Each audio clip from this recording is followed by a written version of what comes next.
Hi, I'm Kate Pere, and I'm outside on a January day in Mystic, Connecticut.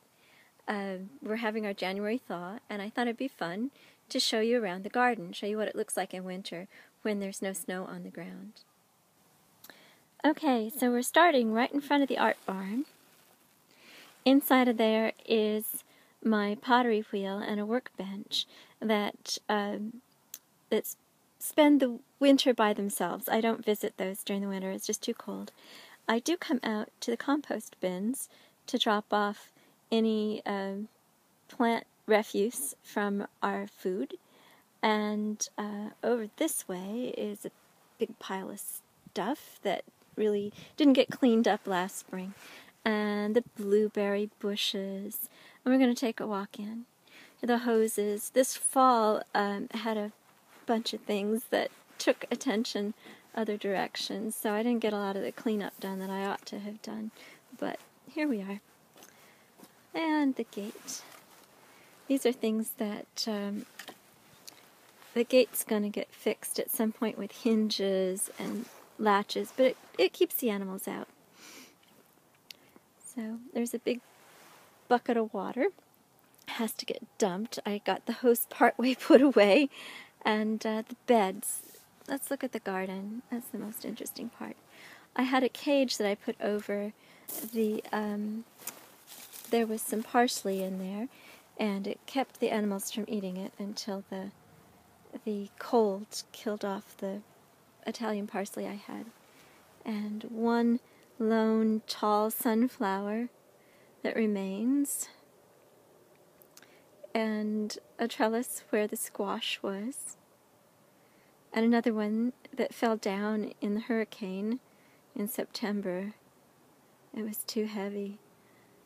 Lots of good squash off of that. You can see the fruit trees and the other beds where the tomatoes were. All right, let's take a walk around. I'm not going to step inside the garden right now. It's a little bit too much to untie. There's the center bed with a stone where I put interesting natural objects.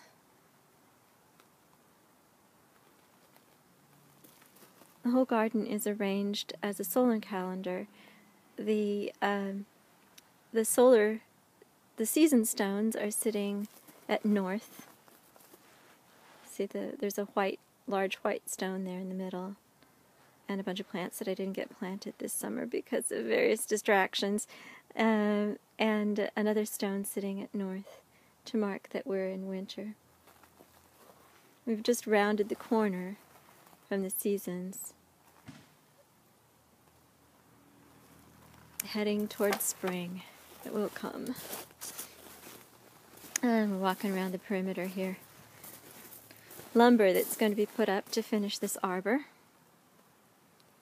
Lots to be done.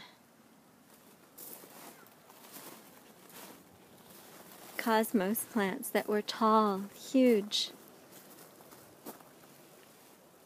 This one, if you look all the way up to the top, that is about 7-8 feet tall. It's beautiful. Got some more of those this year. And over to the tiny fruit orchard.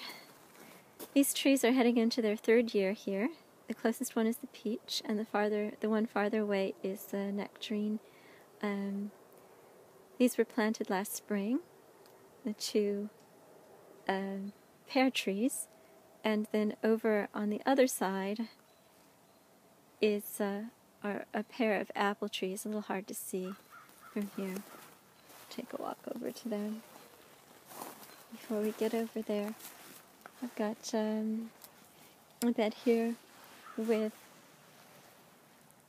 that is marjoram, or Greek oregano, is another name for it. Can be harvested this time of year. The dead plants growing up there are mostly perilla that's gone to seed, so I'm going to have an interesting spring with all of them coming up. Lots of pulling up and transplanting to do. And here, again, there's strawberries that I didn't get didn't get the straw onto the strawberry bed. So I suppose there's still a chance to do that in this thaw, and maybe they'll make it through the winter a little bit better. Over here, again, my 2 apple trees. These are the one thing that the deer got. They got into the garden a few weeks ago and they nibbled off the ends of some of the branches, but I think the trees are small enough and they didn't girdle them, so they're going to be okay. I'll do some pruning. Anyway, so that's the lay of the land. I've got animal cages to put over plants that I don't want the beasties to get, and lots of cleanup for the spring. It's visible. And our art barn there. That's the garden. You can hear children playing in the other yard. Pleasant sound. Good day for it. So, thanks for stopping by for a visit. The cat is waving goodbye with her tail. And, let's see, there she is. Say goodbye, kitty cat. Alright, thanks for visiting us.